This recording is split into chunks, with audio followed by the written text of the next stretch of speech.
movies, and Oh. they tape down cables and things with gaffer tape. That makes sense. Because they have to take it up and take it off. Yeah. I've been known to gaff a little bit. There you go. Goofing and Now, is that what, make sure it's not with an E at the end. But anyway. Okay. Hey, gang. Let's save the gaffing discussion for after the meeting. Hi, Gaff. And hello to all our friends who are now seeing us on stream. That's that camera right there. Or for you in the audience, that camera right there. Welcome to the Gamedev meeting. We've got our little order of operations slideshows. We're at the intro right now, as this might inform you. We'll have announcements, community plugs, then we'll get into our wonderful presenter of the night, Erik Onarheim, with some info on learning how to program shaders.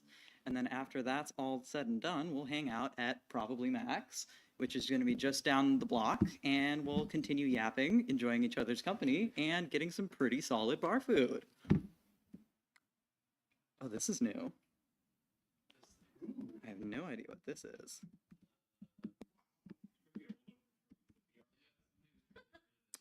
And I can't get past it, so this is truly...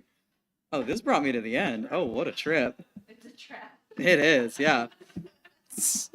From the top, gang. Oh, welcome in. First time attendee been here before. We've got a whole event policy that, because we aim to provide a safe and inclusive environment for everyone who makes games or is interested in making games. If it's your first time, if you lost count, and no matter if you're in person or watching online, we're so jazzed that you're here, guys. I see new faces. Who are the New faces. Oh my goodness. Yes, welcome in, y'all. Congrats on surviving the absolute nightmare of I-94, 35W, whatever highway is your personal preference. Good Lord. This is our board. If you didn't know, we're all volunteer. We're all very excited about the things that are happening here. If you have questions, concerns, any problems, anything that you'd like to follow up on or learn more about, feel free to reach out to any of these wonderful people you see up here, or contact the board as a whole via igdatwincities@gmail.com, and probably Beth or I will get back to you.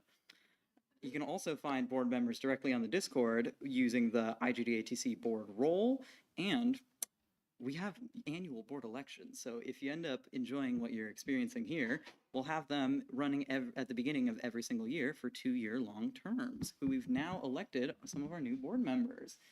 Hi, Erik. Congrats. We also have volunteers. If you don't want to go through the whole election rigmarole, but you still want to do things, this is essentially minimal difference from being on the board, aside from not having to show up to the board meetings. So if you have ideas for events that you want to get running, or other things as such, things that you would like to do, you want to pitch in this community, reach out to any of the board members and we'll try and help figure out a game plan for that. I know. And then we'll have to shrink everybody's faces. And we won't point out the fact that 2 of the people who are actually showing their teeth in the pictures are people who used to be on the board. I know, yeah, board emeritus. So you can spend some time on the board, decide you want to ease back your responsibilities, and just keep volunteering. The possibilities are endless, guys. So we have lots of regular events. As you can see, most of our events are on Wednesdays. We've got some new events that are marked by the big and fun new indicators. The first Wednesday of every month, starting in May, is going to be our jam night, which we'll get into a little bit more in just a quick second. That'll be here at Noble Robot for hanging out, working on art, code, design, and other such things. The Gamedev meeting, which, congratulations, you made it. Good job. Yeah. Not as much as last time, because we don't have elections to get through, thank goodness, but industry and community presentations and some of the best company in the Twin Cities metro area. Got our Twin Cities playtest the 3rd Wednesday of every month, also here at Noble Robot, for playing and showing off in development games. Whether you're on either side of the spectrum with that, there are opportunities for you here.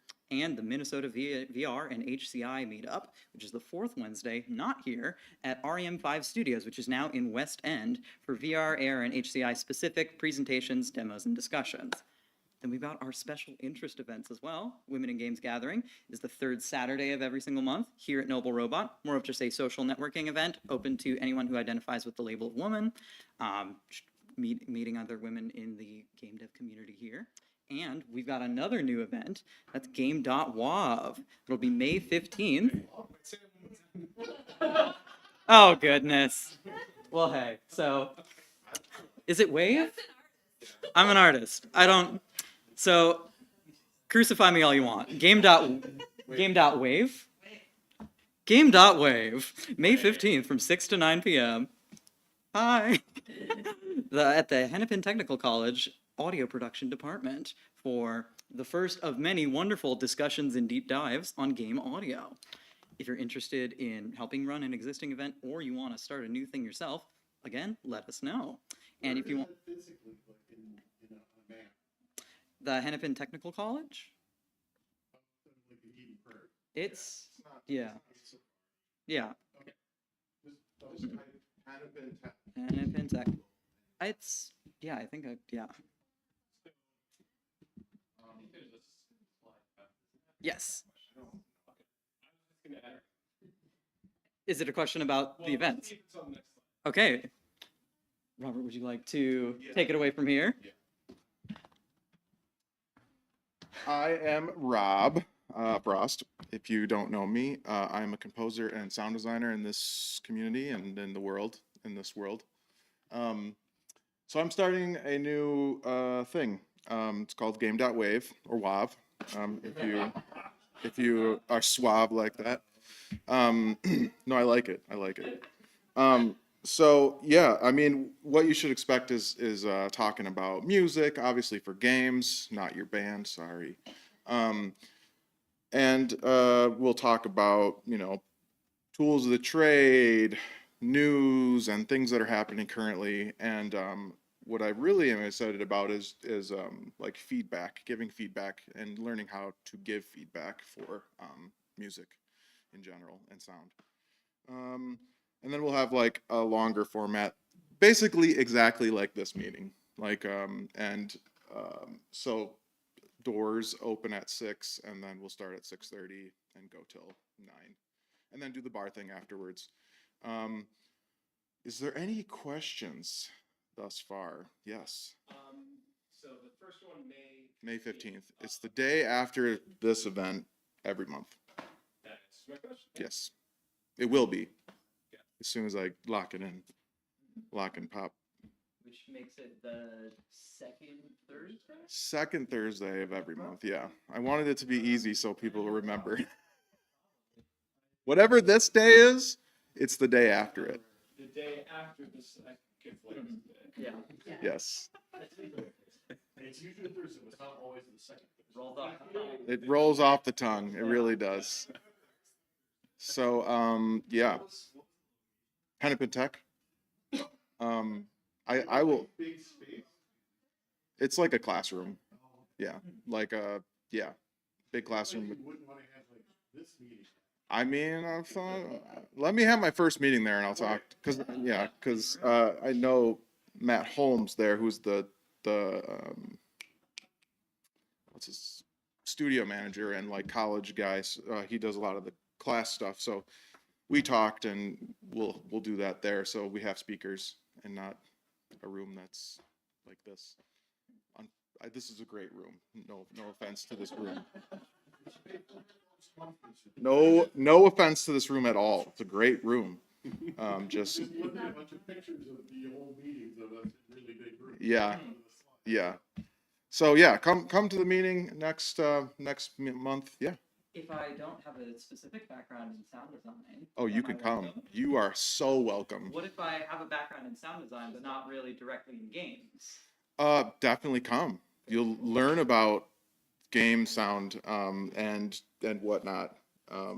It's all really still in development, so I apologize for Show lack up and support of the first details. meeting. Yeah. So yeah, I will walk away now. Sure.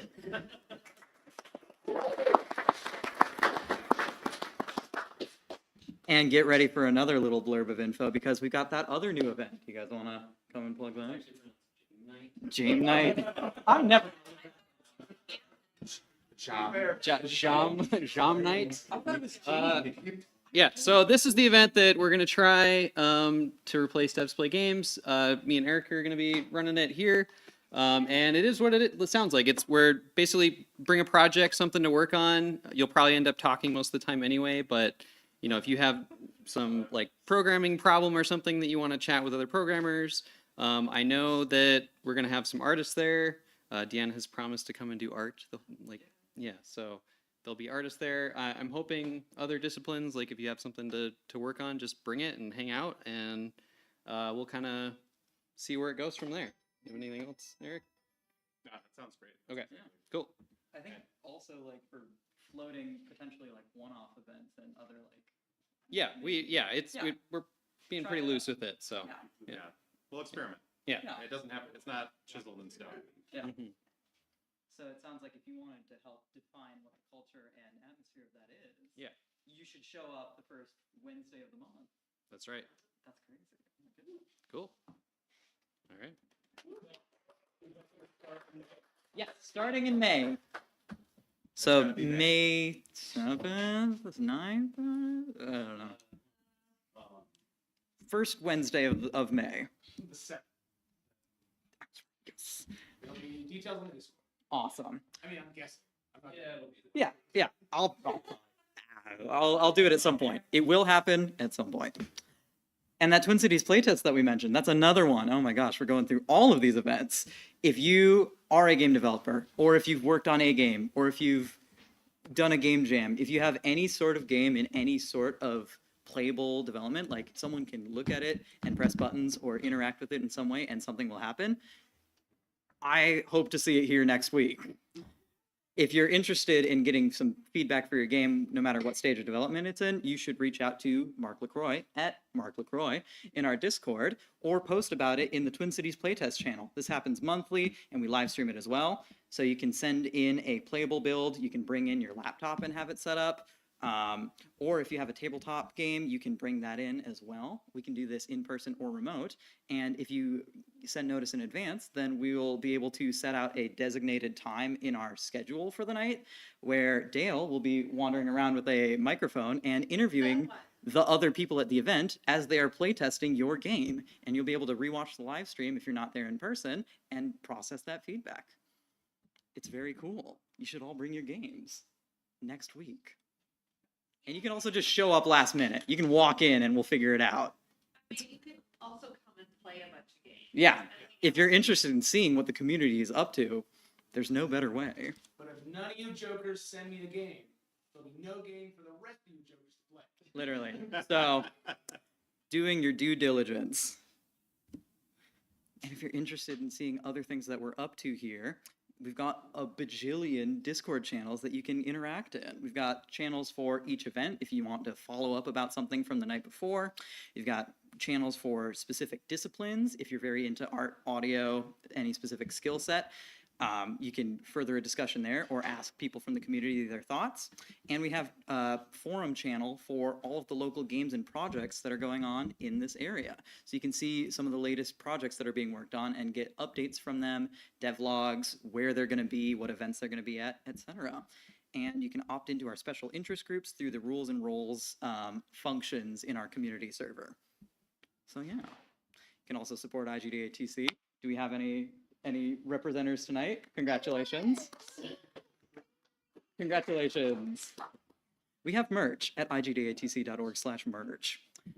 Yeah, welcome on in. Grab a seat wherever. So if you're interested in supporting us that way, that money goes straight to funding further events and progress and activities that we are putting on. Or you can donate art from your game. If you have key art that you're interested in donating to, we'll do the logistics of setting it up on shirts. That the money then goes towards this community. That's another option if you're interested at all in that. Quick shout out to our sponsors. Thank you very much to Noble Robot, hosts a good amount of our events. A wonderful co-working space. If you're interested in remote, hybrid, or in-person work, talk to Mark Moore and check out noblerobot.com/office. And REM5 Studios hosts our VR meeting. It's a bad time to say it's actually. Oh man. Okay. Ream 5, guys. REMS, whatever. They do very cool VR events and experiences and And activities. they got a really cool new place to do it, and there's a underground parking ramp. with- Oh my God. with it. So y'all should go try out that new parking ramp. Well, if it's raining or snow. Beautiful.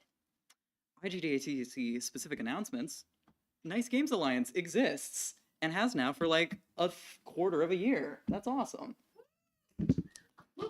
This is essentially the direct way to, if you feel like you've gotten any significant value out of the organization and you have the means to donate any funds in any specific way, this is a pitch and an option for you to directly financially support the community. You can do any amount that feels right to you, can do one-time or recurring donations, and it is completely tax deductible. The money also will go to this nonprofit organization which sponsors these events, which can only legally be used to further that mission, which, if you want to read through it to make sure for yourself, can be found on that website, nicegames.org. And if you're aware of any other communities, organizations that are doing similar things, we'd love to get in touch with them and expand like the people that know each other. So if you are familiar or connected with any other groups or organizations that are in similar or adjacent disciplines, scan that QR code and let us know about them. That happened. Community plugs. If anybody is interested in stepping up to share something about something they're working on, news in the area, something cool you've seen, something new you're working on, looking for help, looking for work, anything like that, step right up. Unfortunately, Josh Anthony isn't here, and he would remind everyone that VGM Con is in 2 days, so I just wanted to let you know that he's not here to tell you that.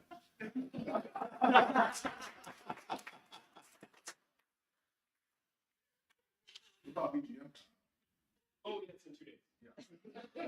It's like vgmcon.org, I think. Friday, goes through Sunday. Awesome. Support some of the local games here. Anybody else? The cup? Oh yeah. Hey, anybody else? Well, come on up. This is. I'm gonna interrupt this, but if you've got the power and we're missing the Anybody power. on stream own this cup? Send a message in the Discord, please. Hi, Kieran Anthony, of no relation to Josh Anthony. SideQuest players is having their first outing at the Festival of the Lakes up in God knows where, Minnesota, on May 17th and 18th. It's a small little community-driven thing, but it's kind of the first little bit that you get to see of like the Renfest culture start to kind of pop up. So if you have the time and the interest, show up for it because we'll be there. Say the name of it again? Fantasy of the Lakes.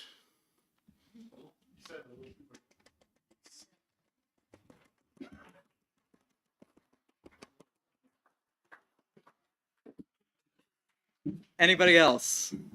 Going once?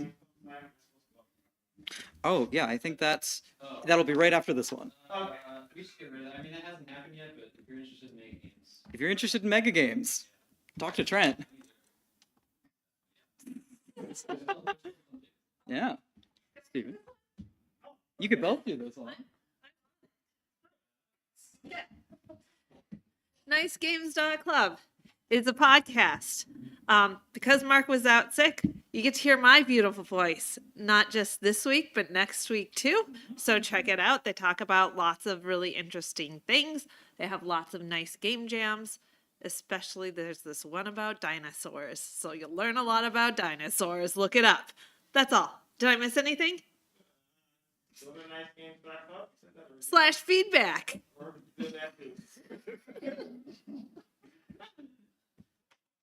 Yay! Yeah! And this is my thing.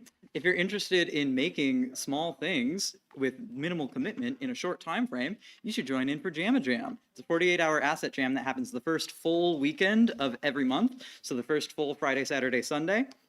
From 6 p.m. CST to Sunday on Friday to 6 p.m. CST on Sunday. A prompt is picked every month, and you make an asset of whatever your skill set is. Prop, sprites, 2D, 3D, audio, anything. Yes? I think they suggest Yeah. maybe expand the things to include the gem.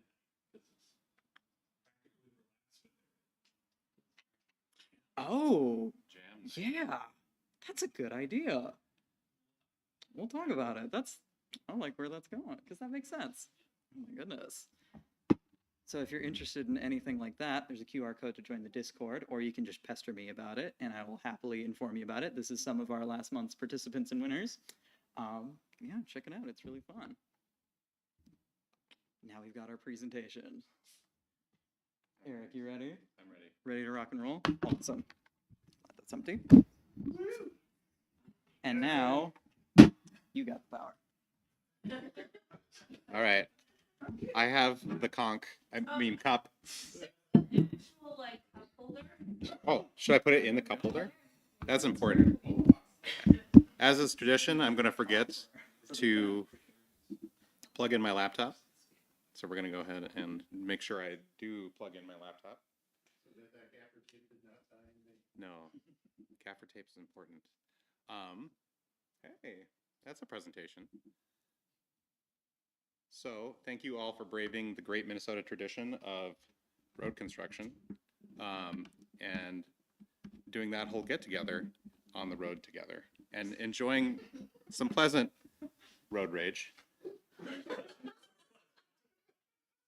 Absolutely Minnesota nice at its finest. I was on the road for 3 hours today. It was a long drive. There were a lot of feisty people. I just surrendered myself to my fate. Like, this is going to be a while. I'm glad I left early and arrived exactly on time. Yeah. All right. Well, I'm Eric. I'm going to talk about shaders. And hopefully, if you don't know anything about shaders, you'll get something out of this. And if you do know something about shaders, you will also get something out of this. I'm going to cover a wide gamut, and we'll try to get something for everyone. Yeah. Let's get into it. I have a big agenda. I'm not going to read them all, but we're going to talk about what shaders actually are and why they're poorly named. We'll talk a little bit about, the bits and bobs you need, the Lego bricks to build a shader, some of the techniques and some of the math that is sometimes quite impenetrable. But I think with the different ideas here, you'll understand how to compose that math together to make art. It'll be awesome. And then we'll talk about some sign distance fields, which are fun, and sign distance fields, some noise, the different types of noise, and why you might use one or the other. Talk about images, which is a fraught topic. Pixel art and how most people do it wrong. And so we'll talk about that. And then we'll get into some spicier topics like rain marching. And I have a few surprises in there, so hopefully that'll be fun. All right. Shaders. What are they? There's a lot of different types of shaders. They have a terrible name. Shaders don't really shade. They are little programs that run on your GPU. That's basically what they are. They don't really shade. There's a bunch of shader programs. For the lack of a better term, we're going to call them shaders now. There's a lot of ways you can program a shader, and all of the rectangles in blue are places you can program shaders. It's a very C-like language, so if you've done any kind of curly brace language, JavaScript, C, C++, heaven forbid, you might be familiar. Again, they're programs on the GPU. That's basically what they are. And often we use them to draw pretty pictures. The two that I'm going to focus on today are vertex and fragment, and I'm mostly going to focus on fragment shaders. There's also a thing called compute shaders. If you're into the AI things or doing lots of matrix math or doing complex simulations, you might be doing compute shaders. That's what it sounds like. In the old days, the way you did a compute shader was you formulated your problem in the language of a PNG, and you uploaded it to your GPU, and then your output was also a PNG, and you interpreted the PNG as your results, which sounds hilarious. But now there's actually compute shader stuff for doing actual compute shaders in a way that doesn't seem that hacky. There's lots of other things, like I'm not going to talk about tessellation, geometry shaders. For giggles, if you're like, oh, what's a geometry shader? It's like, oh, I have all these vertices. What if I had more? I like vertices. That's what a geometry shader can do. It can just emit more vertices and give you more fidelity. Yes. I will point out if you use geometry shaders, you will make a driver developer cry. Yeah. Yeah, you will be flogged and thrown into the pit. So there's lots of different shader languages. Unfortunately, there's yet another one called WGSL that was invented for WebGPU. But if you like Rust, I have good news for you. It has very Rust-like syntax. So there's ups and downs. So this is part of the reason why every game engine on Earth has built another language to compile to a different shader language, because having to write 4 or 5 different shader languages to ship your game sounds pretty terrible. And right now in the web, you might have to write 2. So I'm going to focus on GLSL, which is OpenGL shader language. There's Slang, which is an interesting project, which is kind of this cross-compiler idea where it'll cross-compile to multiple different shader language targets. There's HLSL, which is the DirectX, the Microsoft one, but I think also Unity uses that one too, and they compile, I don't know. There's node-based UIs, so you might have seen these before, like these graphs where you drag and drop arrows around. Really, they de-sugar into math. So if you've done that UI stuff, it's really just doing math. And then there's SPIR-V, which is an intermediate representation 5. Or as it's called, SPIR-V? I forget. It's an intermediate representation. The idea is like, okay, we have all these shader languages, okay, guys? What if we made one shader language to rule them all, and everyone agrees it's the one? And so this is SPIR-V. So there's a lot of arrows happening. So a few of the things I mentioned kind of go in and out of SPIR-V. SPIR-V? I'm probably saying it wrong. You know, it's SPIR-WAV. It is SPIR-V. That's normal. SPIR-V. So yeah, and it mostly does that. Unless it doesn't. And I think Wigzl is not on here, which makes me sad. All right, so we're going to talk about vertexes and fragments. What does a vertex shader do? It transforms geometry. Specifically, it transforms geometry from local space. And what is local space? That's like the perspective of you, the person in Blender, as the artist, drawing a mesh, drawing a 3D model. That's local space from the perspective of the model.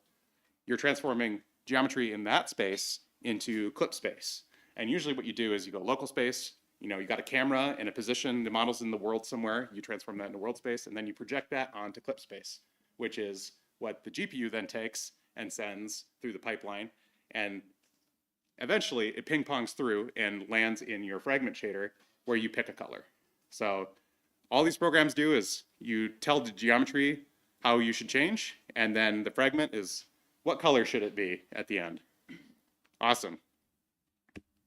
As you might guess, a vertex shader runs for each vertex. That might not have been clear. A fragment runs for each pixel. It's good enough. Pixel is a great way to think about it. Each fragment. All right, so it's a C-like language, so there's a lot of things that you might recognize. There's floats, there's integers, but then there's a few other things that are kind of interesting. Because in games and graphics, there's a lot of, you know, vector and matrix multiplication. There's built-in concepts for those. And it turns out GPUs are really good at doing vector math and matrix math. And you might just be like, oh, you know what? I have to do a lot of matrix math. This might be a problem to send to the GPU and use a compute shader for. So like if I have a problem, I don't know, LLMs or something, you could use the GPU for that. You know, who knows? Mining Bitcoin. There's also structs and layouts. Oh my, there's a lot of things. The data types are kind of what you think. If you're looking at C, you know, you got your bools, your ints, your unsigned ints, your floats, and your doubles. I'd say that the two that I use like the most often are bool and float. I don't think I use any of the scalar types. Scalar meaning not vector, meaning they're just singular value. I only use bools and floats. I don't think I ever reached for a double or a uint. Maybe an int, but probably incorrectly. There's a really convenient like vector constructor where you can just do wild stuff. So you can do like vec3 and say, make it all one. Make it all the components of this vec3, you know, 3 floats. 1. So it's the same as doing vec3 and typing it out. 1, 1, 1, 1. So you can do all kinds of stuff. I stole this from Chronos.org, their website. You can do matrices, same deal. You can also mix and match your favorite types. You can do vecs and floats. You can get kind of wild with it and then make everyone mad at you. There's structs, man, this is hard to read. Structs are kind of what you think they are in C. It's kind of reminiscent of like the struct type def format in C. It's, forget everything I just said and say, you know what? A struct is just say, I have an array, but it's a fancy array. And the different spots in the array are different sizes. And I've given them a name. That's what a struct is. And then you can also have layouts, which are like structs, but aren't. Moving on. Actually, layouts are super useful if you're doing uniform buffer objects. So coming to me later, we'll talk about uniform buffer objects. That's when you would use a layout. And you can use structs inside of a uniform buffer object, or excuse me, structs inside of a layout, which is uniform buffer object, which is another way of loading up arrays of interestingly shaped data instead of just like arrays of floats. But at the end of the day, they're all just arrays of floats. Uniforms, what are those? Bad name. It just means it's the same everywhere. So they're available in your vertex shader and in your fragment shader. They're awesome that way. Things that are commonly used in uniforms are textures. You might have an image. You might be sampling your image in your vertex shader for reasons. Or you might have like a bool, and you'd be like, oh, turn on this feature. I'm going to use a uniform as a way to toggle this feature, kind of like a feature flag inside of my shader. You might use a bool. You might have time that you want to fold through, so you have a shader that evolves over time. So like as the program goes, maybe it's got a sine wave and you want it to like wiggle in some cool way. You want it to flash, or you want it to do some kind of cool effect. So uniforms are great at that. It's the same everywhere. It's the same for every vertex. It's the same for every pixel. Resolution is another common one. Here's what they look like. In this example, I have a uniform map4 matrix, and this is an example of me transforming a position into clip space. So I have a matrix. It's a view matrix. In this case, I grabbed it out of my source code, but it's doing orthographic transformation matrix. You don't have to care about that. But I'm transforming it into a position. There's also a special variable you might notice in this vertex shader called gl_position. You'll note I'm not returning a thing, but this is how I tell the shader that this is the output of this vertex shader. You'll also notice that I'm also setting V color to A color. And that's weird. We'll get to that. So let's talk about attributes. So attributes are per vertex. Like in a vertex shader, it's an in qualifier. If you're in older versions, you can use the attribute qualifier, which is way less confusing.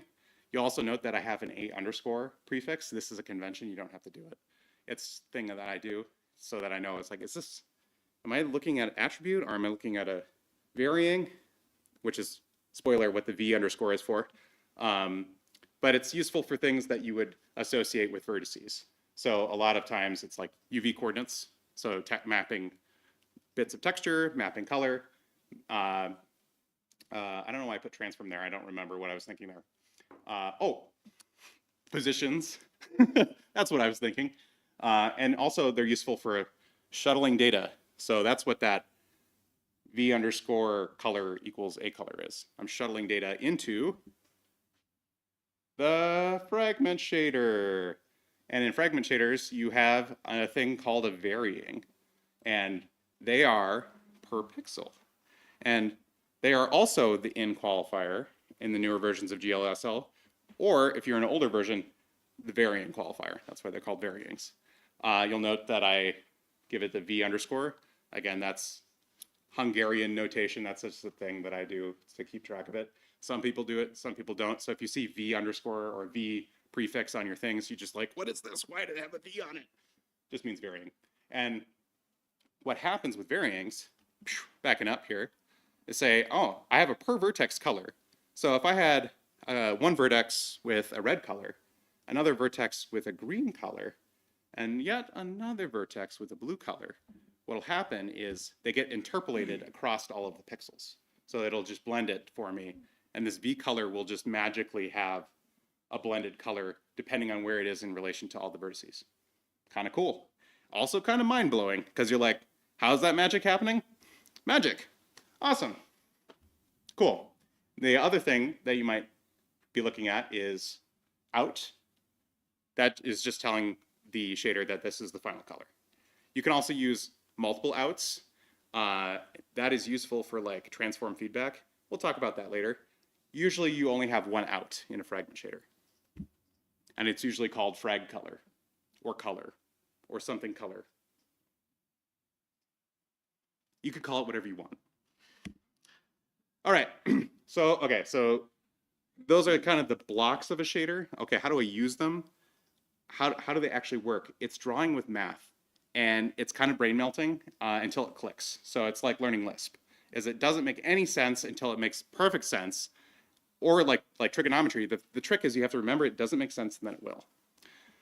So it can be kind of brain melting, but once you kind of click your brain over to it and you start thinking about, oh, if I think about this pixel is the program. And it doesn't know anything about this other pixel, but how do I make math so that it draws a cohesive image together? So that's why it's parallel asterisk. That's not quite true. Mostly true. It's mostly parallel. And for all intents and purposes, you can kind of think of it that way. It's a good mental model. Parallel, but not quite. Math. All right, let's talk about coordinates.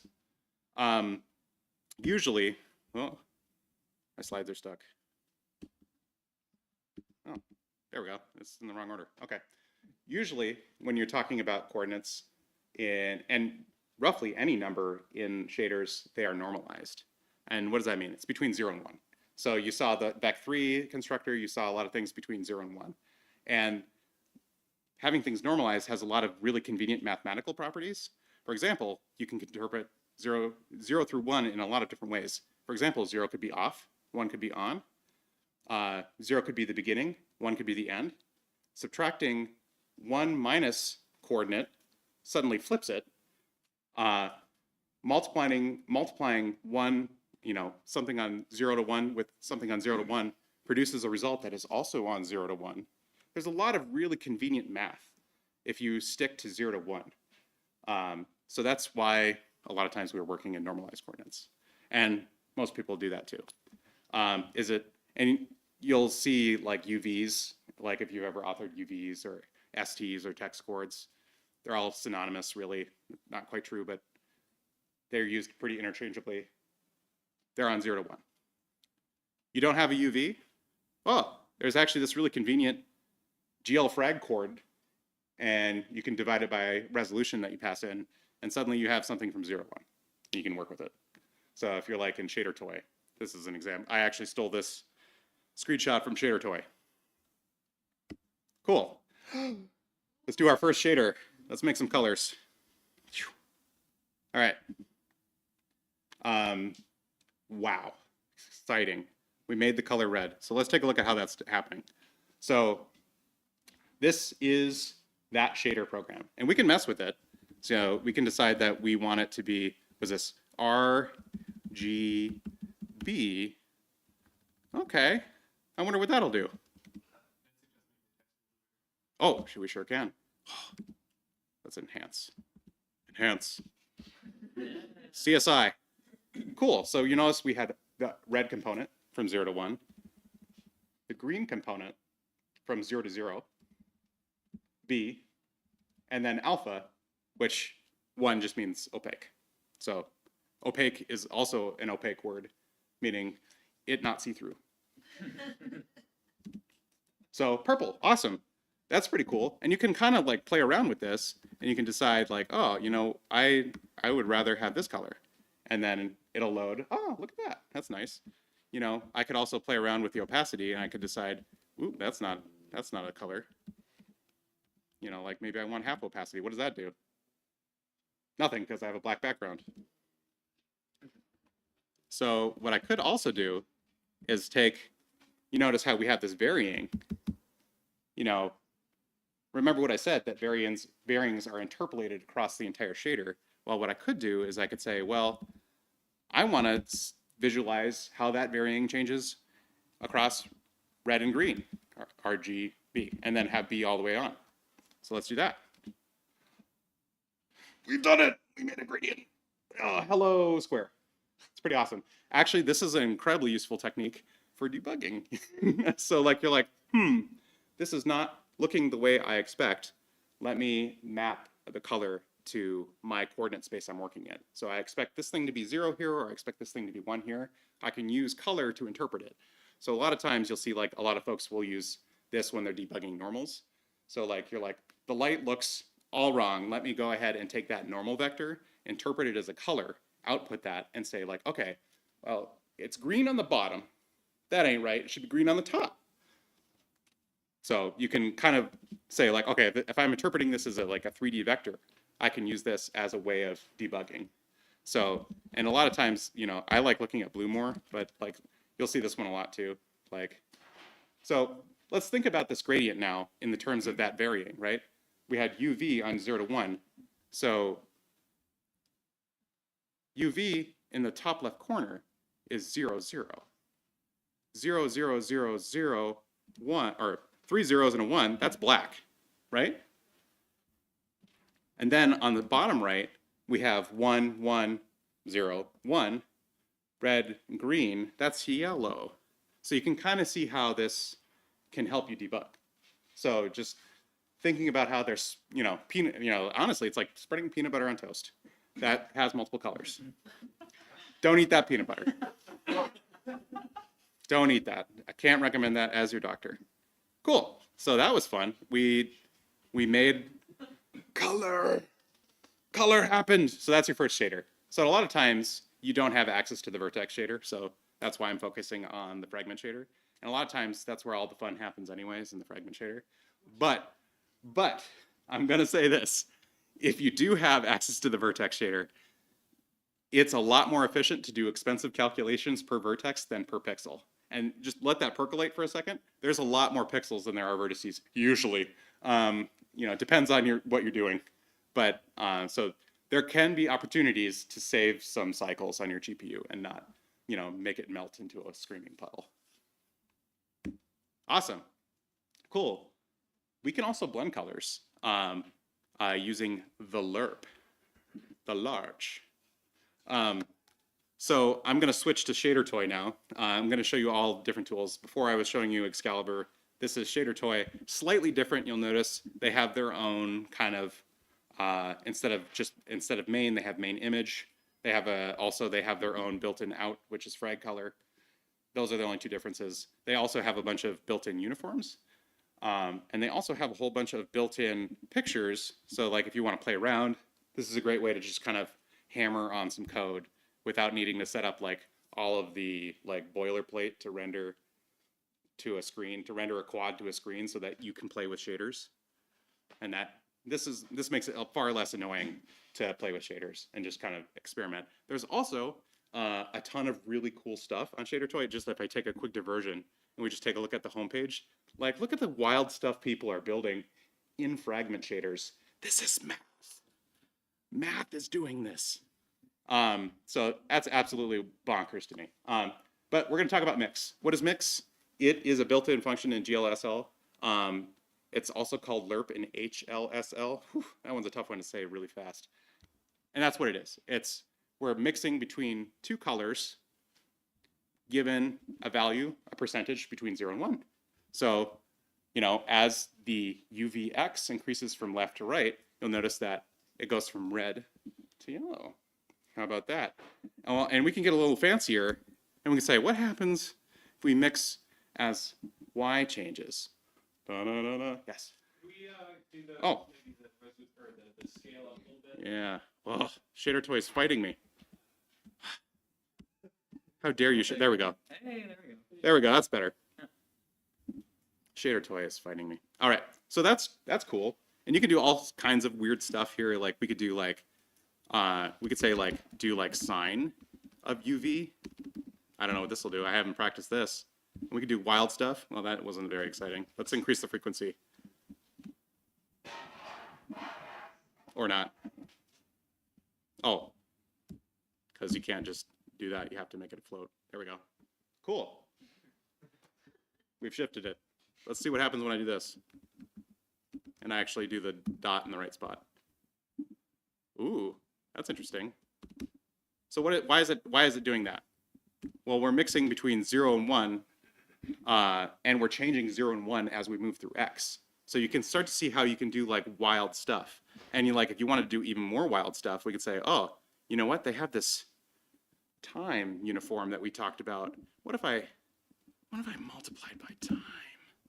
What does that do? Oh, that's heinous. Oh yeah. Oh, that's better. Ooh. Oh, that's kind of mesmerizing. That's fun. So you can do like really exciting stuff. And you can kind of see how we can draw with math now. And this is starting to bother my eyes. So let's go into blending. So does that make sense what we just did? It starts to get like kind of wild really fast. It's like we started really simple. We were like, we're mixing two colors from 0 to 1. And then what happens if I change that 0 to 1 over time? Or what happens if I do something really funny with that 0 to 1? What happens if I used, like, I sampled a color out of a texture, like noise? What happens if I do something extra fancy? Who knows? You can do, like, really wild stuff. So let's talk about blending. So let's say I have this grayscale checker pattern. Our old friend, Shader Toy, we meet again. So we have, again, in Shader Toy, you can go and find these. These are built in. Accessibility fail. I can't hit escape. Hold on, I gotta zoom back out. All right, called them out on main. So what we can do is we can blend colors. So we have this grayscale image. What happens if I add the color red to that? Remember, colors are just from 0 to 1. And what happens if I, for all intents and purposes, go above 1? What does that do? Aha. That does not look like I expected. I expected it to be very, very red. If I have 2 in the red, it should be extremely red. Well, it turns out you can only go between 0 and 1 and just lops off the top. So you can only get so red before it's like, whoa, man, you're too red. You got to slow it down. You got to back off. So this is useful though, especially if you're like trying to do like something fade to white. You can just keep adding and adding, and then pretty soon all of your components are 1, and all of the colors together are white. So this is kind of brightening it in the red direction. You can kind of think of it like that. Well, that was cool. We added a color. What happens if I multiply by a color? When you multiply 2 vectors together, it's component-wise. So, the x of one vector gets added to the x of another, and that's the new x. And same thing for the y, and same thing for the z, same thing for the alpha. So this is what we call multiplicative blending. Da-na-na-na. You'll notice something interesting. If the square was black before, it stays black. You see that? Why is that happening? Well, it's because black is all zeros. And if you multiply something by 0, it's still 0. Make sense? So this is kind of why if you're going to do like, say you're doing a game and you had like, you wanted to have like different color tints for an asset, you want to be very careful about the color you pick so that you can be like, oh, actually, I want everything in the white to change to my tint color. So you can author assets in a way that you could just procedurally like tint them. So like say you want a Mario effect where they're just like, they have their star and they're like vibrating rapidly with color. You might think about how you're building your asset so that you can do multiplicative blending. Pretty cool. And I'd say it's used a ton. I use it a ton. Yes? Pointing out, like, a lot of the basic, like blending modes in Photoshop, for instance, are just add, subtract. Yes. So if you already know what those do, that's literally what they're This is Photoshop. We are in the driver's seat right now. We can do crazy stuff. I could do divisatory blending. What does that do? I have no idea. I haven't practiced this part. I don't think this will work. I did. I have no, so that must be dividing component wise. That seems painfully awful. I don't know where I would use that, but it sounds cool. What do you call it? Divisatory blending? Sure. Reciprocal blending. That's what I'm going to call it. Cool. Awesome. Well, we're doing lots and lots of like the basic stuff, and you can kind of see how these are coming together. Now there's some really interesting bits. So I'm going to introduce you to the function called step. And step is probably one of the most mind-blowing functions, followed by its brother, smooth step. And it's going to sound like I'm joking, but I'm not. If the value of x is less than edge, it returns 0. If it's greater than, it returns 1, greater than or equal to. Remember that 0 to 1 thing, where we can do fun stuff with 0 to 1 because everything is 0 to 1? Yeah, let's go check that out. Oh no! That's so sad. Am I just not logged into ShaderToy anymore? Oh, I'm not. That's why it's a private shader.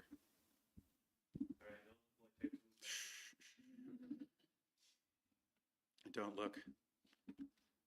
Look not behind the curtain. Oh, that's, yeah. I definitely don't use 1Password.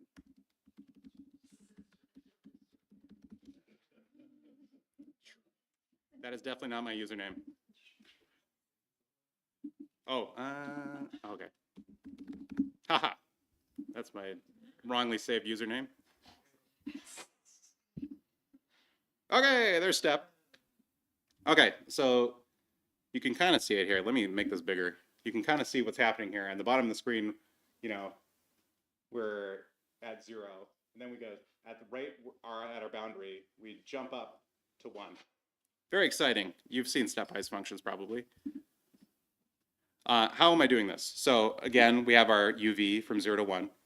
And as we move across the screen, we want to say, okay, as soon as we cross that 0.5 threshold, we want to go up. So I can move that step over, and I actually have to move this as well to plot my. I'm not going to do that. So I plotted a vertical line here. Ignore the vertical line. How can we avoid But we can talk about how I did it. The idea with the plot is I'm going to go ahead and between this, well, I'll give you a spoiler for smooth step. Between the two values is where we want to draw. So if I take between the two values here, two values there, I can smoothly cross over the line. And you'll notice that this line is not like a hard line. This is nice and smooth. Smooth step. Very fun. All right, that's step. It's super useful for toggling things on and off. So remember, we're doing that 0 to 1. This can be super useful if you need to like have a hard boundary on a shape. Keep that in your mind for later. Two shaders, right? Yeah, that's a good one. Any kind of hard like line you want to draw, step is useful. You might also want to use smooth step because it aliases. Oop. And that's just a word for jaggies. So smooth step, look at that. Okay, we got two edges now. So we want to say if we're less than the left edge, it's 0. If we're greater than the right edge, it's 1. But in between, we want to smoothly get there. So what does that look like? Hey, that's what it looks like. And so what it does is cubic Hermite interpolation, which, you know, who cares what that is? It just draws a smooth line, which is pretty slick. And ta-da! You can do math. You can draw math plots and shaders. Isn't that wild? And so the way that this is working is, so remember I had that XY that is going, like top left is 0, 0, bottom right is 1, 1. As we traverse X, we're going to smooth step from 0 to 1. So, you know, I could make this smaller, you know, if I made this like 0.9. We could see that we're shrinking that smooth step. And how this plot function works, now that we're talking about smooth step, is that we're saying, okay, as the Y changes, so it's kind of like if you orient your brain like a weird computer, and you're thinking about lines in the Y direction, we're gonna, as we cross the Y boundary, we're gonna smooth in that area 0.01. We're gonna smooth in that area 0.01. And you'll notice I'm doing blending right there. I'm subtracting so that I only have a shape. So let me see what happens if I get rid of that part. What happens there? Ah, that makes sense, right? Because if it's greater than an amount or less than an amount, it's all one value. So if I want to have a, for the lack of a better term, a holy drawing, I need to subtract it so that I can have that 0.01 units, UV units, whatever that is. Certainly, if you were like, if you cared about pixels, you could do the conversion into pixels and work in pixel coordinates there. I don't care that much. Cool. All right, does that make sense? Smooth step is very powerful, especially if you have jagged lines. And oftentimes, you don't really need to think about it too much. You know, like I will admit to this. I'm just like, 0.01, that's probably enough for me to get a nice smooth edge. It's fine. I don't care. I don't have a lot of science to it, honestly. I just do it until it looks right. Art. Do it until it looks right. Okay, so this is kind of like, that was kind of like Sam had a great point. It's like, what if I want to make a shape? Let me introduce you to my friend, the signed distance field. You know how we know it's a signed distance field? Because it has signs on the distance. Well, that's true. But if you think about it, like, say I have a grid of numbers. Let's say every single point, every pixel had a number associated with it between 0 and 1. I could then use step or smooth step to say, should this pixel be black or another color or white? So you can use that to do these kind of shapes. So then you can start drawing shapes with math. I know, wild stuff, right? So same old deal. I also have an aspect ratio, so that's, not weirdly shaped. So I can get rid of that just to show you what it is. And honestly, like, to learn a lot about shaders, like, just delete stuff and see what happens. And then you can learn what it does.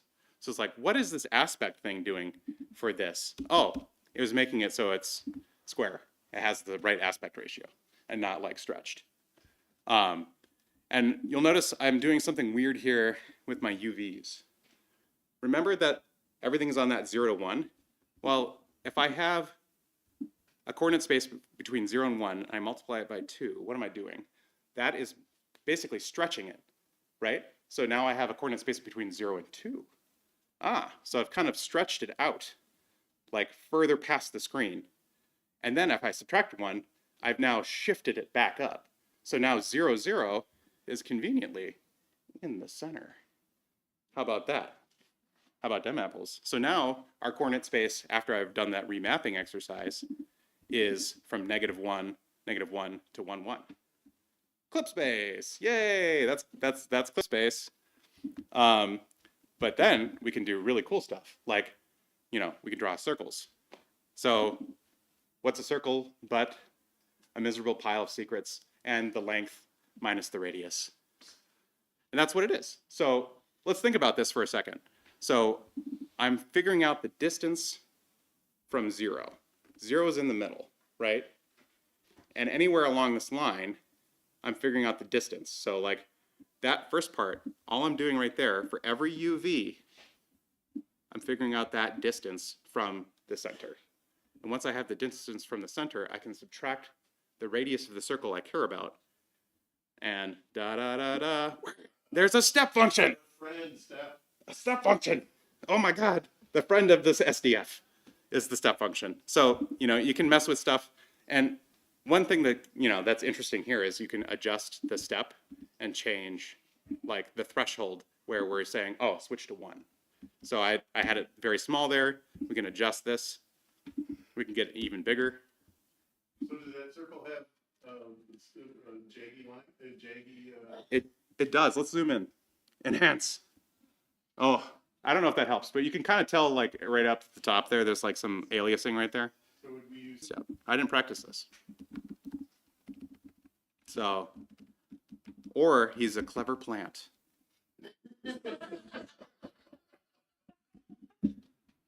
So we can do a smooth step, and then I'm doing my patented method of try something and see if it works. So now we're going to step smooth over this region and see what happens. Oh yeah, it's nice and smooth. So it did that curve right on that edge and made it chef's kiss good. Like, that's real nice. That's the circle you want to see. Did you make that blur a little more aggressive? We could make that blur very aggressive. Let's get crazy. Look at that. I need new glasses. Can you tell me if that's a circle or if that's something else? Well, it actually kind of does look like an eclipse. Yeah. It's Sonic's eye. It's a zoomed in picture of Sonic's eye. So, super cool. So, then we can also do some like really cool stuff. So remember when I was saying that these are signed distance fields, that means there's also negatives involved. So right now we've only been talking about the positive space between when we cross over this threshold, but it turns out there's also a negative involved inside a signed distance field, and that is usually the inside of the shape. So if you're inside the shape, it's usually negative. So we can kind of demonstrate that. And oh, I changed my plan. Let's try this. Or not. Well, I can't think on my feet, so. Ah, I messed up. But, oh, maybe if I do this. We can just look at what the signed distance field looks like. So you can see there's kind of a negative spot there. Let's make this bigger. Now I can think on my feet. There we go. So this is interesting. So if you think about signed distance field, the 0 spot is the shape. So length minus radius, that's this ring. Isn't that wild? So the 0 spot on a shape, that is the definition of the shape. So it's, yeah, so you can do really crazy stuff like this. And then, like, let's try this again. Oh, no, that didn't work. I probably need to do, like, smooth step again. If you do like a smaller number than 0.6, maybe it'll be. Oh, yeah. Thank you. Clever plant. Yay. Now we got a circle with a hole in it. A donut, a torus. So again, this as you're starting to like if the math juices are percolating, you can kind of start to feel art happen. And it's math. And it hurts my brain. But remember, it's like if you think about it between zeros and ones, you can kind of do it in your head and you can kind of like reason about why things are happening. Cool. That was fun. There are a ton of shapes that are just predefined for you. I'm not going to try to like live code any of these. Inigo Quiles does a fantastic job of doing it for you. But if you're like, hey, how do I draw this shape, XYZ, in an SDF? Well, he probably has figured it out for you. So there's quite a bit here. And you can kind of see, like, one thing that's really cool here is you can kind of get more insight based on the way he's drawing it. You can see there's these bands, these lines. They're called iso lines. And these are the same distance from the shape. So you can see, like, oh, this is the same distance from the shape. And you can maybe see, if I change my threshold value, I might get a rounded triangle. It's very cool. So definitely check out Inigo Quiles. You can use his stuff. He also has a bunch of like 3D ones. So if you're like, 2D is so passe, I would like a 3D torus, please. Get me the 3D torus. You can do all kinds of cool stuff. So now that you have like basic building blocks, you have signed distance fields. Did you know that you can also do grids? I'm going to actually skip over grids because it's not that interesting. But maybe I'll just show you what it looks like. This is how grid works. The gist is, again, look at that smooth step. And oh, look, there's a width involved. It might be the width of the line. So again, this is the same idea. We're doing a signed distance field to figure out the distance between this coordinate on the UV plane and the next cell. So that's what this math is doing, which if I were smart enough and I wasn't thinking on my feet, I could explain. But, ta-da! And you know, I have this code up on GitHub too. If you're like, oh, I want to play with grids. Like I'm making an editor for my game, and I want to like click and drag a grid. Like, here you go. It's Excalibur.js/sample-shader-grid. I figured this out once so that you don't have to.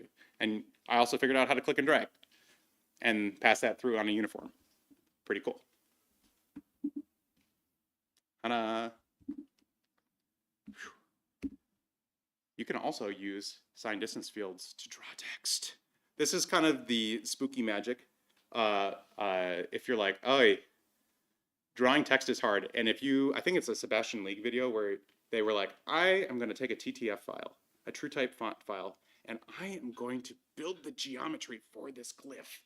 And it's insane. It's a wild ride. I truly recommend you watch. It's an hour long, and I feel like he might lose his mind halfway through. But it's really hard to draw text, and it's really complicated. And there's a lot of like hackery and tricks to draw text inside of operating systems. It's a hard problem. And we take it for granted. Like, I type on a keyboard all day long, and text is drawn for me, and I don't even think about it. Turns out text is really hard. So there's a cheat by using signed distance field, a technique pioneered by Valve. You can actually go read their academic paper, which is here, or not. I just linked the wrong thing. I have it linked. Somewhere. There it is. Their SIGGRAPH paper, where they talk about this technique. So, and it's exactly what you think it is. It's a signed distance field, but they go and they pre-cook the field by running over a font. There's a really cool tool. So like if you're like, oh, I want some, there's this tool, MSDFgen. You can feed it a font and it'll generate you a signed distance field. So you can go and draw text in like a shader real easily. This is like the shader code to draw text. It's so nice. If you've ever tried to draw text and you've had like grainy, painfully awful looking text, this is a great way to do it. So you generate this field and you can get really nice, smooth text out of the deal. So here's an SDF, just like a whole, it's kind of like halfway between like a sprite font and not.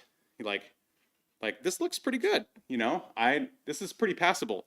Like, especially like if you're not super zoomed in on text, you don't notice any of the SDF-ness of it. It looks like really passable text. So like, for example, if I wanted to like go and look at like a particular glyph, we'll notice some of the SDF-ness of it. So we kind of look at some of these artifacts. So this is kind of the downside, is in order for the text to be like really nice, you need to have a really big SDF map to like make sure that we don't get any of the weird wiggles, especially like when straight lines meet curves. That's when things get weird in SDF text. But I say that, and I fully admit to using this all the time, because a lot of times the glyphs are like this big and you're not going to notice the weird wiggles. And Valve was like, you know what? This is a really fast way to draw text and really lo-fi, and we don't have to spend a lot of time engineering it. And also, we don't have to cook huge sprite sheets of glyphs that take up more space in memory. We can use like a 16 by 16 or 64 by 64 SDF map and use math to draw very convincing glyphs using that signed distance field. Pretty slick. Awesome. Any questions about that? I'm not going to dig too much into it, other than it's doing the same thing. It's sampling a texture where all of the SDFs are stored. So remember I was talking about that. Imagine a 2D grid of zeros and ones. That's what this texture is. Yes? Another Photoshop thing to bring up.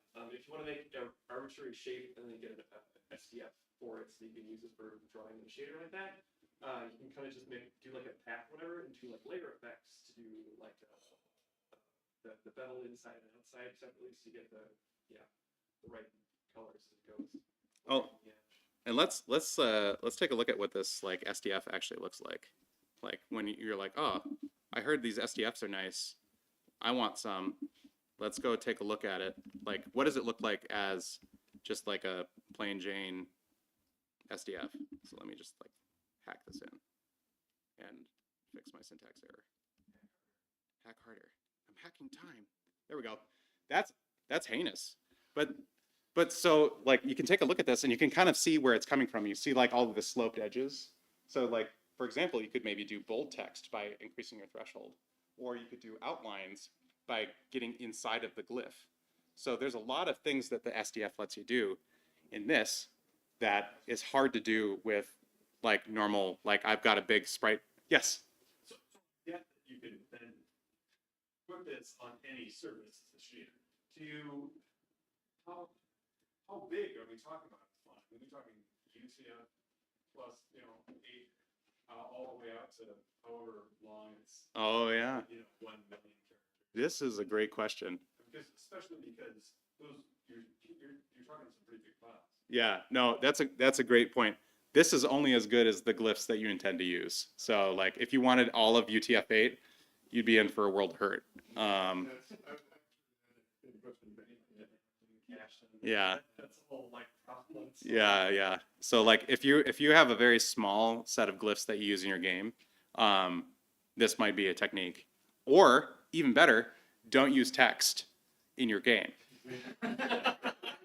Like one, it's actually great design to not have text. Like it's a sim. If people can play your game and there's no text telling them how, that's a good sign. Sometimes that's not possible. I admit there are games where text is involved, like Scrabble. That is a game where it'd be really hard to play without text. Various word games, but also like text is a technical challenge. So like apart from the design aspect and the jokes, it's hard to draw text. I don't know if any of you have tried and been stymied by text rendering bugs. It's a real pain in the tush. My tush is pained. All right, moving on. This homunculus demonstrates what you can do with SDFs. So I'm stealing blatantly now from Inigo, but you can add SDFs together. So you can say like, hey, I have an SDF of a circle, I have an SDF of a rectangle. I can add them together. And in this case, he's adding those shapes together in 3D.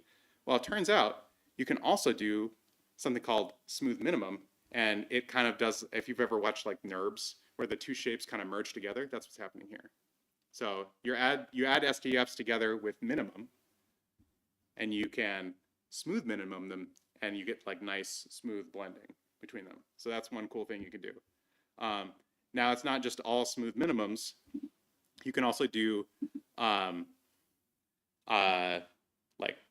here's minimum on the left. Here's smooth min, as you can kind of see, like very blobby, kind of alien. And then this is very geometric. It's just brass tacks. And then you can do intersection and subtraction. So intersection here is where the shapes intersect. That's the new shape. Or you can do subtraction where you cut a hole in another shape. You can do that with SDFs. You can do that in 2D. The 3D is kind of compelling here. So again, it starts to get pretty wild. And I'll link to all the code. This is all Inigo's code. I can't take credit for it. Okay, so we're going to talk about noise. So on the right, I guess is noise. It's just random static. Turns out that's not great for drawing, organic or believable pictures. Unless your goal is TV static, then you got it. So really what we want out of noise is smooth randomness, because we want to simulate landscapes or like the natural world or marble or stone. We want something that is random, but there's a gentle slope into the randomness. There's a gentle gradient into the randomness. And that's what Perlin noise is. So, we have a point where we're sampling and we say, okay, given this point, we're going to pick the 4 points around it and we're going to randomly give them a consistent vector. And then we just blend between them. And that's how Perlin noise works. And Perlin has an algorithm that he has, you can look up the paper of how he does it. But that's effectively what happens in Perlin noise. So remember when I was talking about that whole, this kind of harkens back to SDFs. Everything is fields of numbers. So in this case, instead of fields of zeros and ones, we're talking about fields of vectors. So what we wind up doing is we say, so we have these vectors pointing randomly, but in a pseudo-random way so that they're always the same. You know, we pick one random way, and then they're consistently that random way. And then we go and interpolate between them, and that's how we get Perlin noise.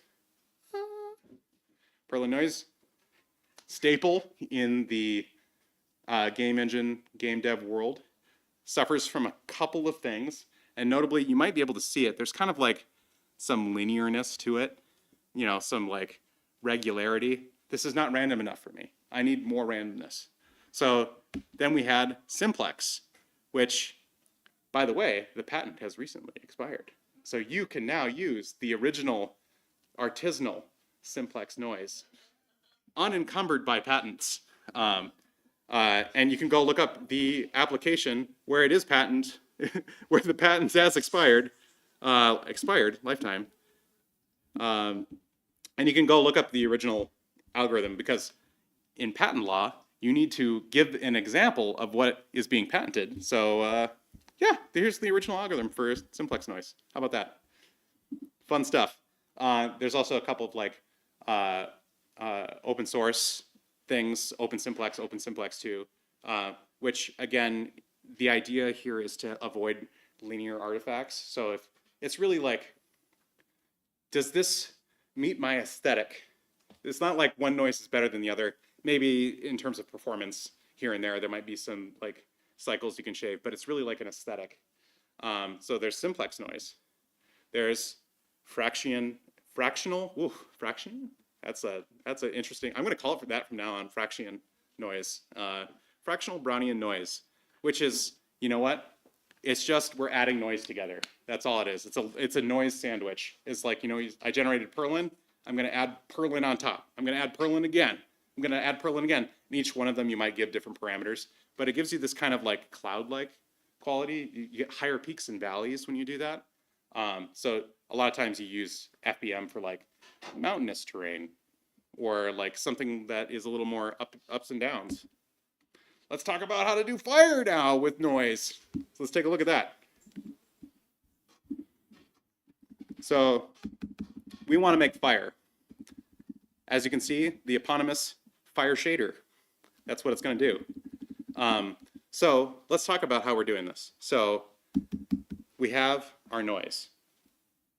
So I've loaded in noise into the GPU. I have just a static image. So I'm not generating noise on the fly. I just went and Googled noise and then downloaded it. And that was the noise I'm using. I have some speed. I have some offsets. I have some time that it's running. So the first thing I'm going to do is I'm going to get that noise out. And let's just draw it. Pay no mind to the pre-multiplied alpha. It does not matter. Also, my noise is the same across all the color channels, so that's why I'm doing R to A. It's RGB, A are all the same, so I'm just picking R. And there's no A. There's RGB and no A in my texture, so that's why I'm doing this. So ignore these two things. They're just a weird quirk of the texture I picked. Cool, so let's take a look at what that looks like. I'm going to save that. We're going to draw fire. Okay. That's noise. Awesome. It kind of looks like the noise I showed you earlier. Okay, let's iterate. Let's iterate. Okay, so I want my fire to grow upwards. So let's do that. So I'm gonna take this UV thing and animate it. So you'll notice I'm taking like the X I'm not changing, and then the Y, I'm giving it more Y over time. So time in milliseconds divided by 1,000 seconds. And then I'm doing 0.5 units per second, whatever shader units there are, UV units per second. So that's probably like half the screen per second in this example. I'm going to go ahead and change this. Animated UV. Pray for me, because I'm live coding. Oh, okay. That's kind of cool. I've got, now we got an overhead view of us flying over terrain. But you can kind of see where I'm going with this, right? I'm trying to make fire. Fire kind of grows upwards. I've made smoke. Yes. Where there's smoke, there's fire. Again, so this is like what I was talking about earlier. What if you just comment things out and uncomment them, and you learn how things are working? So remember when I was talking about making things more white over time? Look what we're doing. As things are going up the screen, I'm making them more white. What happens then? Ah, or down the screen, I guess. Look at that. That's kind of interesting. I'm kind of maxing out that channel. That's interesting. What happens if I add a step to that and just cut it off somewhere? What happens then? Ooh, now it's looking more fire-like. You know, and then the last thing we got to do. Yeah, I forgot to make it red. So now I'm doing a mix here on the RGB, and I'm mixing it based on how high it is up on the screen. So remember that mix is alert, it's between 0 and 1. I'm saying, okay, so I want my cooler fire to be red, and I want my hotter fire to be yellow. I think that's how it works. Or I have this backwards. Yeah, that's how it is. Look at that. That's how you make fire.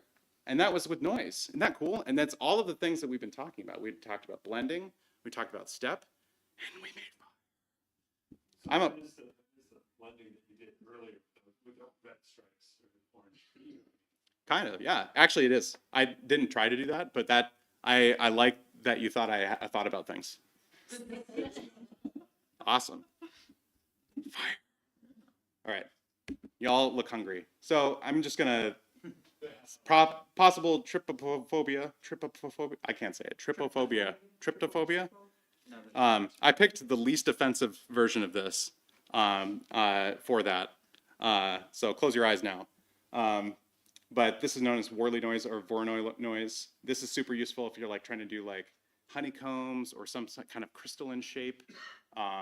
These are like, I've seen people do this to like emulate like Pokemon card shinies.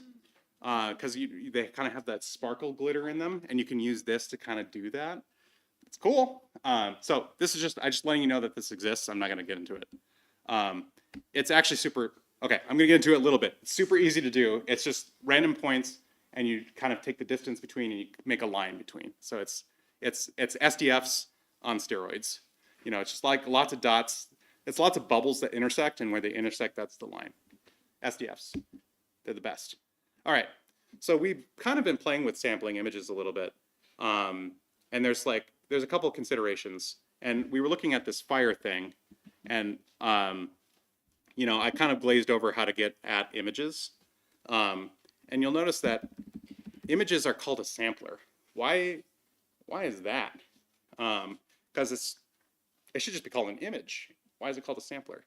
Well, that's because the images that we're using and the screen might not be the same at all. Like you might have really tiny images, 16 by 16 pixels, you're doing pixel art, and you might have a huge screen where you're blowing them up.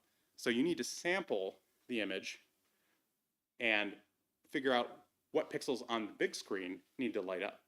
So we're saying, okay, we're gonna sample this part of the image, get a texel out, and then we're gonna figure out where that maps to on pixels. And texels are just the word for we sampled a texture. That's a texture element. Texture element. Or you could just say pixel. Okay, everyone says pixel. I say pixel. We're going to pick a pixel out of here. So that's what's happening here with this texture function. We take a texture, we take a sampler, we pick a point in that texture from 0 to 1 on X and Y. And you can have, you know, side note, you can have 3D textures or texture arrays. It gets wild, and they're kind of fun. And then we get a color. And then we can do stuff to that color. And that's what we're doing. So there are a couple of different ways to pick out colors. So there's nearest, which you might have thought about for like pixel art. So you want that really jaggy look. So I'm going to sample a point on the screen. I'm going to find the nearest texel, or I'm going to find the texel, and I'm going to find the nearest pixel and snap it. You know, that's nearest. Bilinear is we're going to sample 4 points, and then we're going to blend up, and we're going to blend across. Bilinear. So those are the two alignment, I guess, texture alignment modes, sampling alignment modes. Then we have addressing modes, which is like what happens when I go above or below, or what happens when I go above 1. So like I've gotten real crazy with my UV coordinates, and I'm sampling at 2, 2. What happens then? Well, usually by default it's clamped, which just smears the border. So like if I sample outside of 0 and 1, you know, so for example, 1, 1 is the very bottom right. If I kept going, it's just clamp is just going to smear it. There's repeat and mirror repeat, which I don't know why I wrote mirror in there. I meant to say mirror repeat, but it does what you think. So if it's repeat, it's a torus world. You start at the beginning again, you know. And then mirror repeat is what you think it does. It flip-flops every other one, which is super useful if you forgot that you needed a tiling asset. And you're like, you know what? I don't care that there's a little bit of weird seam. Mirror repeat works great. And then we can talk about sampler bleed later. Different time. It's basically the problem you have when you have sprite sheets and you have a little bit of an extra color when you have a packed sprite sheet. That's called sampler bleed. There's ways to do it. Talk to me later if you have that problem. I know how to fix that. All right. I want to talk about pixel art and how people do it wrong. This is wrong. You can see the jaggies. So pixel art has this problem where it doesn't like to be rotated. Did you know that you can rotate pixel art and have it look okay? It won't technically be like the most purest form of pixel art, but this is because of that nearest neighbor problem. Like we can't do any better. Like we have to snap to something, right, when we rotate. So the only way to actually fix it is to be like, what if we actually did blending, but we made it look like pixel art? And that's how you do it. That's how you do pixel art, is like you fake it and you use blending, but you keep the pixely aesthetic. So here's another problem with pixel art, is you get this fat pixel. I don't know if it's coming across the screen very well, but there's kind of this like seam that's a little fatter than these other ones. And that's another problem, right? Is, you know, now we're sampling and, you know, we're on an edge and the screen's like, well, these are both the same. We're snapping to the same pixel, the same texel, so now it's fat. And you'll never not see it now when you're playing a pixel art game that is doing nearest neighbor filtering and you're like, I see the pixel art shimmer, it's driving me insane. So you'll never not see it, but there is a way to fix it. And the way to fix it is it's actually a really cute hack where we make the graphics card work for us by hacking the UVs and bilinear filtering to make it do the thing we want. So I'm going to try to explain this magic. I stole it from Inigo Quiles, MVP. There's a great blog post on this on Joran Joestar. Great name. Where he explains all of the different ways that you can tackle this, roughly equivalent. There's a couple trade-offs here and there. This is what I use in Excalibur. No one's complained. But the idea is when we get close to a scene, and that's this idea of this F-width. This is the asterisk on the shaders being parallel. You can use F-width to get an idea of what's happening next to you in a shader. It's like, what is the rate of change? So that's what this DUDV is. It's like if you take it in calculus, it's like this is the slope of the pixel change. So if we are sloping, we might be in an edge, like, right? So like if you're in the middle of a pixel art pixel, your slope is not very high, right? You're near zero.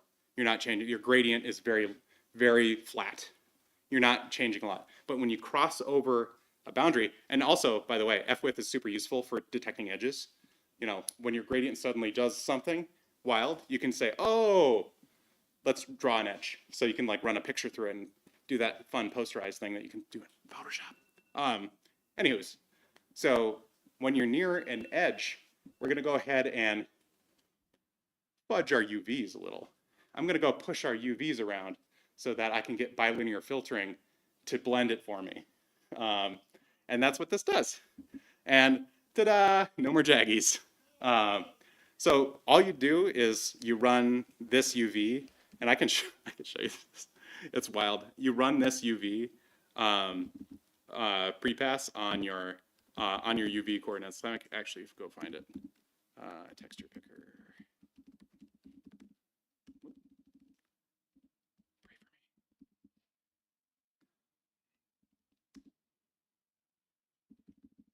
So, you know, there's this UV, and if I'm using pixel art, I just run my UVs through it. You know, pretty wild. So this is, if pixel art is true, go mess with the UVs a little bit. Trust me, it'll be okay. And then you get nice pixel art. It's great. Go use it. Please use it. I want pixel art games to look awesome. Cool. Okay, cool. Spicy shaders. I don't know why that's in there. Transform feedback. I'm going to skip that because I'm hungry. But I do want to talk about, I think I lost a slide. Yeah, I totally lost a slide. I do want to talk about ray marching. Did you know you could do like shadows and stuff in 2D with ray marching? And you hear ray marching thrown around, and I totally lost a slide, but what it said on the slide was, ray marching's thrown around, it sounds really fancy. It's a for loop. That's what ray marching is. We just go every pixel, we say, hey, I've got this point, and I've got a ray direction, and I'm just gonna increment, I'm just gonna walk the ray until I hit something, and then blend based on it. So you can see this struct here, we got a ray origin, that's our starting point. We got a direction, and we have the amount of time, I think. This isn't my code, so. So we can talk about ray marching. It's a for loop. So let's go look at the march function here. What do you know? It's a for loop. And we just iterate through the scene. And the scene, did you know the scene is an SDF? Yeah, that's what these are. So what we do is we iterate until we hit like a sufficiently 0 SDF value. And ta-da, we've hit a shape. Remember how SDFs are 0 on the boundary? That's a useful quality. Anyway, that's ray marching.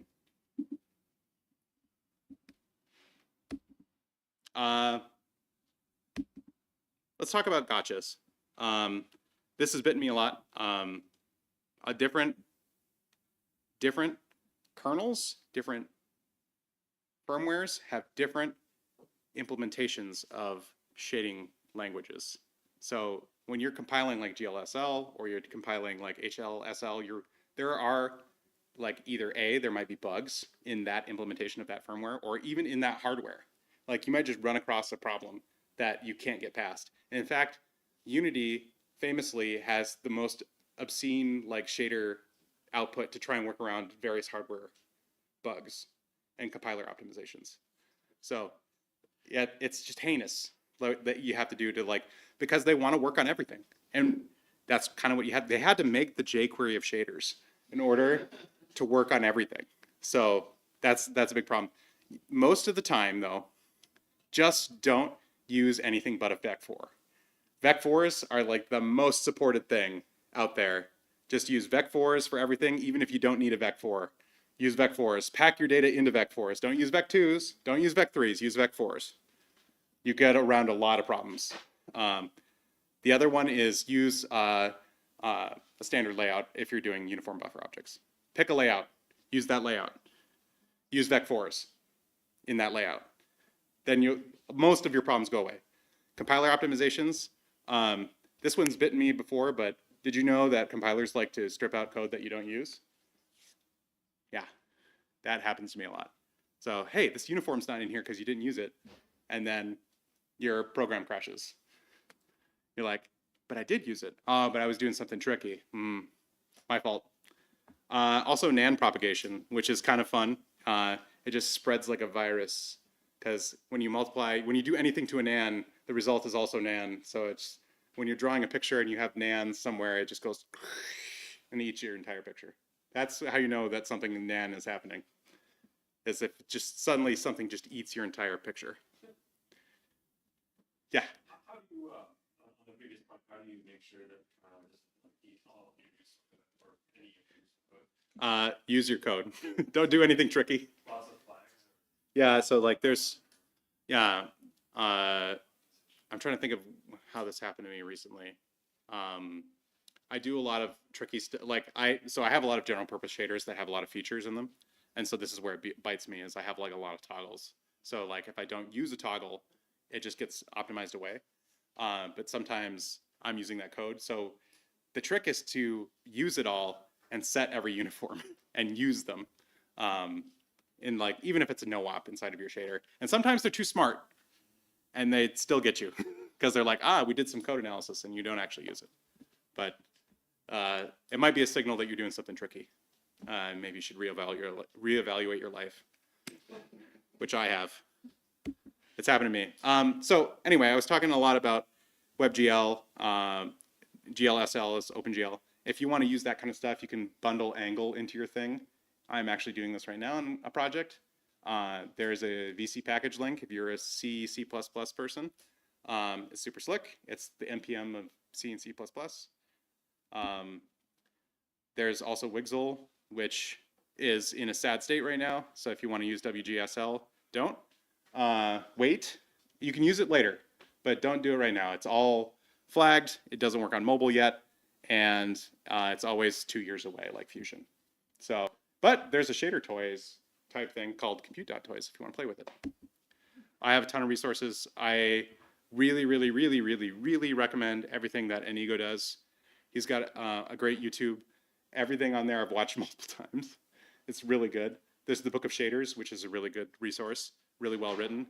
Simon Dev is awesome. I paid for his course. I have watched it multiple times. The shaders didn't really click until I watched his course. So if you liked this and you want to dig in more, or you want to go deeper in depth than I can in an hour and a half, check out Simon Dev. Also, if you're like a WebGL fanboy, Andrew Adamson, best WebGL videos anywhere. I love it. And then Freya, obviously MVP. She has a really great like 3-hour shader course that I really recommend watching. So definitely check her out. Awesome. That was a lot in an hour and a half to talk about shaders. Any questions? Are you all hungry? Because I am. Yes? What's your favorite noise? My favorite noise? I think FBM. Like, I usually, so I do FBM in layered Perlin, but it's mostly because I don't care about the linear artifacts in it for what I'm doing. But I use that a lot, basically in everything. Yes. If somebody wanted to play around with shaders, especially around other programmers like you or something, is there an event that they could go to where they could do that? Another plant. Yes. If you want to come to the Gem Night, March 7th. March 7th, May 7th. I will be there. And if you have shaders that you want to talk about, I will talk about shaders with you and help you debug them. Best debugging advice: delete everything, comment everything out, and start with one thing at a time. Cool. Did I blow your minds? Did I put you to sleep? I'm sorry. You reminded me of my youth. Sleeping? No, I haven't done this for years. Oh, It's great yeah. to see some code. Awesome. Yeah. Well, hopefully it was entertaining and informative. Felt like I was back in college. Awesome. Cool. Well, that's all I got. Thank you so much.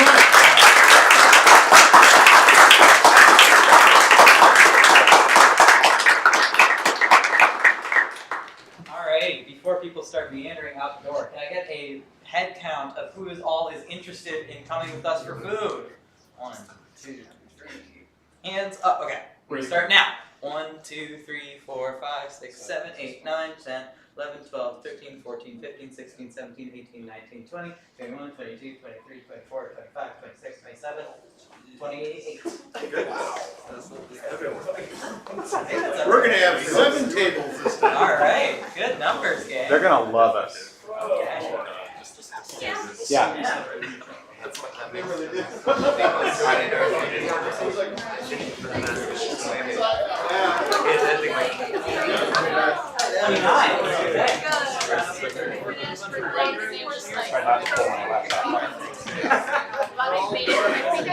Oh, I should probably say where it is for folks who are new. When you go out that doorway, it's immediately to the left. Going south? It's south, right? Going south. Towards the river. Follow the river. What is it? If you hit the river, it's too far. Or just wait for someone else to lead the way. Say the name again. It's called Max. Max! MACS. And they have a big Big sign. old gear sign. Turns out they have really good mac and cheese. Oh. But the bar across the street says they have better than Dubious claim. I have no idea. Alright.